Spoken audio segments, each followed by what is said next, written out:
So hello বন্ধুরা, আজ আমি বেড়ায় গেছি মেলা দেখতে। আজ আমরা হচ্ছে রথ, তো এটা হচ্ছে রথের ভিড় আর এটা হচ্ছে রথের ডেকোরেশন। আমাদের রথ এত ভিড় ছিল যে বলে বোঝাতে পারছি না। আর রথের ভিড়ে আমি সেখানে একটা পাতলা দুবলা নারী পুরো চিপে গেছিলাম, চিপে। তারপরে ওখানে রথ দেখার পরে অনেকটা এগিয়ে আমি বিশেষ করে এসেছিলাম শপিং করতে, যা যা হয়ে যা হচ্ছে যে যেমন হচ্ছে দিল্লি সরোজিনীনগর, সেখানে আমাদেরও এখানে আছে একটা সস্তা সরোজিনীনগর। তো তার আগে আমরা জগন্নাথ ঠাকুরের দর্শন করে পরে এগিয়ে যাব। তো এটা হচ্ছে আমাদের রথ।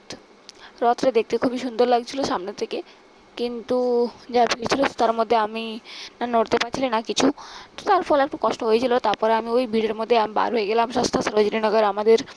তো ওই ভিড়টাকে আমি বহুত কষ্ট করে অতিক্রম করে আমাদের সস্তা সরোজিনীনগরে জুতা দেখলাম। জুতা দেখে পরে অনেকগুলো জুতো পছন্দ লাগলো, অনেকগুলো জুতো পছন্দ লাগলো না, কিন্তু তার মধ্যে আমরা এটাকে সস্তা সরোজিনীনগর এই কারণে বলি কারণ এখানে 50, 100, 150 এর মধ্যে আমরা জুতো পেয়ে যাই।